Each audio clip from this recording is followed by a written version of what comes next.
Be. Be, dito, be.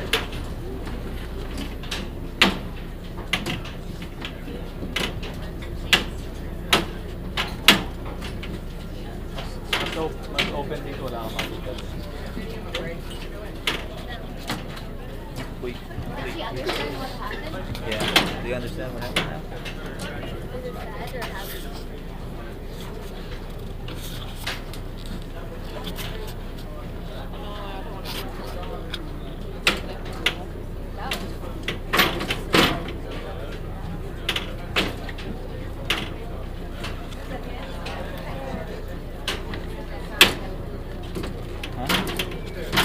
What? Pictures? Okay, look at me. Hey. Hey. What's that? Ladies and gentlemen, I want to thank you for coming out today and welcome aboard. At this time, can you please silence your phones and refrain from making any phone calls in reference to the memorial? I'm sorry to inform you we'll be not going on the memorial today due to structural damage, but to compensate you, I will give you more than enough photo opportunities. Each side of the boat will have equal opportunities. Go with mine first, I'm gonna get I big do see picture. a lot of people always switching sides of the boat. So most importantly, while the boat's in motion, please do not stand up and have to stop the boat for safety reasons. Yeah. Again, if the boat's in motion, please do not stand up. Again, thank you very much. Kayla, Probably ran. go there first. Then you can go back. We're just gonna take pictures. Go with mommy first. Then I'll take a picture. Okay, now come straight, come straight, Mom, come straight. Parallel cars. Yeah. Here, come forward a little bit more. How many minutes is So the we're not going inside sailing? the boat. How many minutes is the sailing? I tell you what,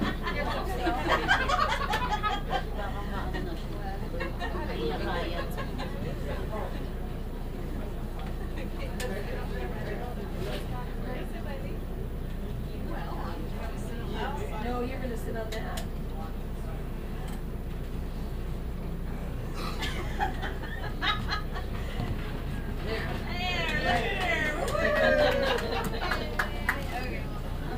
Mom, you'll sit there, Lee. You'll sit there.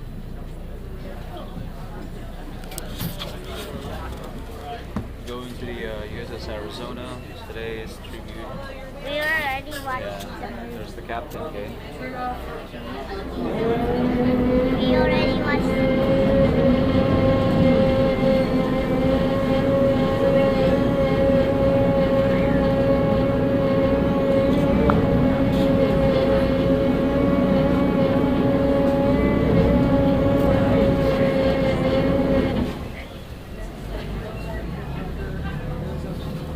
Say bye, Kay. Good morning, ladies and gentlemen. Those in the back, hear me okay? Can you hear me? Gotta stay seated though. Remember, we gotta stay seated today. My name is Ken Dixon. I'm a volunteer with the U.S. Park Service. Welcome to Valor in the Pacific. Tour of the USS Arizona. This Valor in the Pacific is a U.S. monument, second most visited, second only to the Statue of Liberty. So thank you for visiting this morning. We're going to go past both the U.S. Arizona Memorial and the USS Missouri, but I want to go back to a few hours before what you saw in the documentary. You saw the documentary of what occurred from Pearl Harbor to the ships here.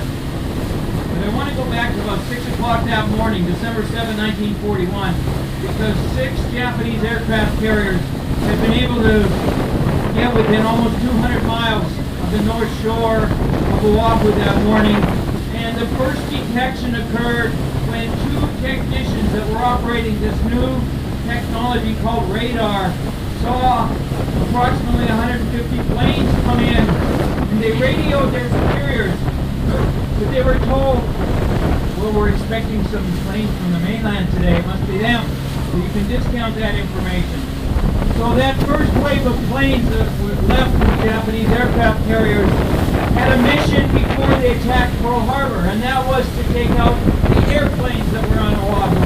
And those airplanes were Barbers Point, adjacent to Honolulu International Airport now, Ford Ford Field, which is right here. Ma'am, you have to stay seated. Ma'am, you can't stand.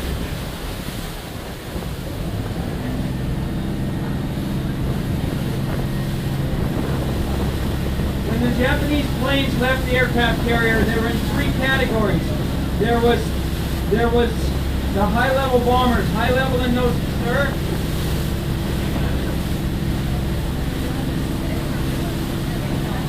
There were three categories of planes. There was the high-level bombers that were about 10,000 feet up. There were the Mitsubishi Zero fighters that were very close to sea level, but they were the ones that took out most of the planes. And there was a specially modified torpedo bomber, the torpedoes that were modified for the waters of Pearl Harbor, because Pearl Harbor is famously shallow. Torpedoes in that day needed more than 100 feet before they could operate.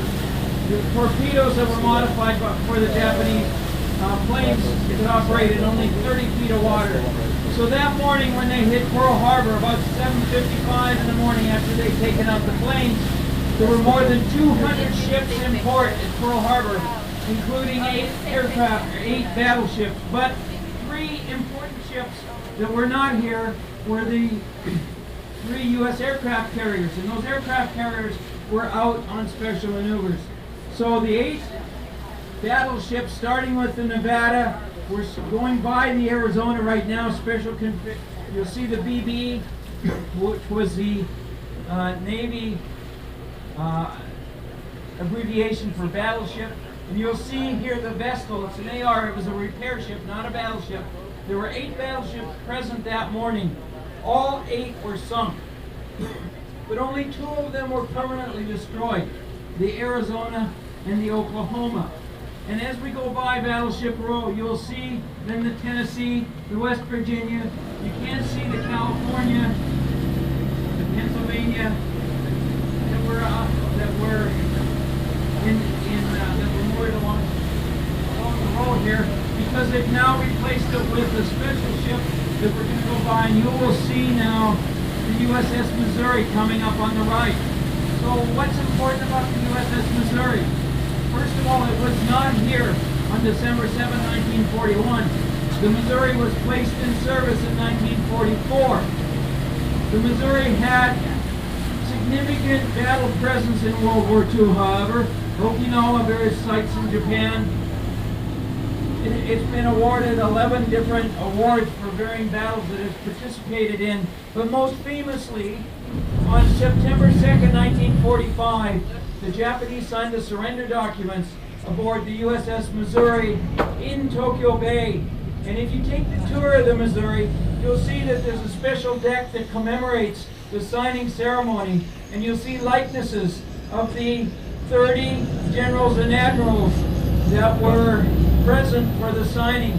My understanding is that there was only 2 Japanese officials, and they came out, signed the documents, and didn't stay very long.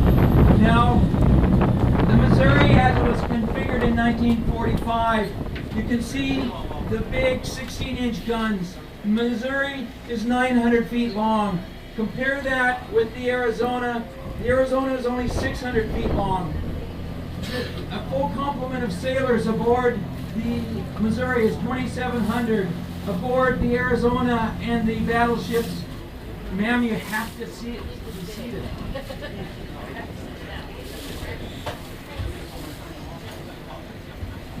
They make a stop when you do that, so please don't. Anyway, those big guns have a range, 16-inch guns on the Missouri, range of 25 miles, accuracy of maybe 150 yards. On the Arizona was 14-inch guns, a range of maybe 20 miles, living a history and an accuracy that wasn't so great. See the one that you watched in the movie? It happens in here. 1955 and placed back in service in 1986 after being renovated. The renovation included installation of Tomahawk cruisers that have a range of several hundred miles on the dead feet because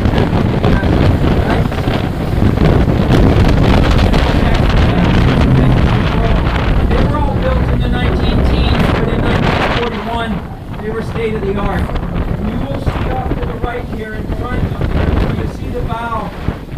There's a buoy that you'll see that the memorial goes across the hull of the Arizona. If we could go on the memorial itself, you would enter and you would go across the hull and you would go to the end and enter what's called the shrine room. Now the shrine room has the names of the 1,177 men that were killed that day or soon thereafter. It's engraved in the wall, and if you look and you take your time reading through the names, you would see 23 sets of brothers. You would see a father-son combination. You can see the buoy there for the front of the Arizona. It's where it lies from December 7, 1941. It hasn't been moved. The top of the superstructure has been taken off. Now, of those 1,177 men, you would see the ship's captain.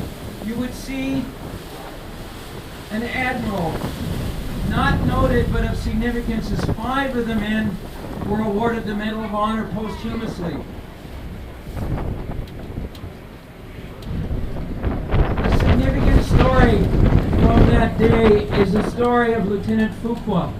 Lieutenant Fuqua, and by the way, the names of these ships that we ride out to the Arizona Memorial on are named after the 5 Medal of Honor recipients. The other ship is the Samuel Fuqua. He is credited with helping more than 70 men get off the Arizona. And when asked by one of the seamen about when he was going to save himself, was asked or replied, there's no more men to save. Unfortunately, he didn't make it. If you're standing in the memorial itself and you look down in the water, you see the hull of the ship. It's very clear. The water is only 40 feet deep here. And you can see the remains of the Arizona as it lies. If you're looking down, you will also see very tiny beads of oil coming to the surface. The oil is still leaking from the Arizona to this day. The Navy has estimated that there's only 1 gallon to 2 gallons a day coming off. They've determined it not to be environmentally significant, but the local law indicates that these little beads of oil represent the tears of those that died aboard the Arizona. And the law further states that the little tears will continue to rise as long as survivors remain alive, of which today there's 5. And I'm going to tell you the story of Donald Stratton. He was one of those 5 survivors, and his story is that he was on the rear end, the stern end of the ship. He was in an anti-aircraft gun trying to shoot down planes, but when the fireball that was caused by the direct hit on the Arizona occurred, he and any that were still surviving from the rear, all the men on the bow, were basically killed almost instantly. He and a number of others, there was a rope that was thrown across from the vessel, went hand over hand, and he talks in his book about the effort and these were life-threatening burns that he had and his survival, what it took to survive from the from that day. So there was only about 100 to 150 men that actually survived that were on board the Arizona that morning. In Don Stratton's book, all the valiant men document his story, very personal story, a very emotional story, that he survived, and he's one of the 5 men that still survives to this day. Now, you have to remember, the attack on Pearl Harbor happened on December 7, 1941. The U.S. entered World War II becomes Pearl Harbor on December 8th, the day after. And of significance, I think, is the fact that we have the Arizona, the greatest loss of life of any naval ship, adjacent to the USS Missouri, where the surrender documents for World War II were signed in Tokyo Bay on September 2nd, 1945. They're adjacent to each other today. Today represents the 20th anniversary that the Missouri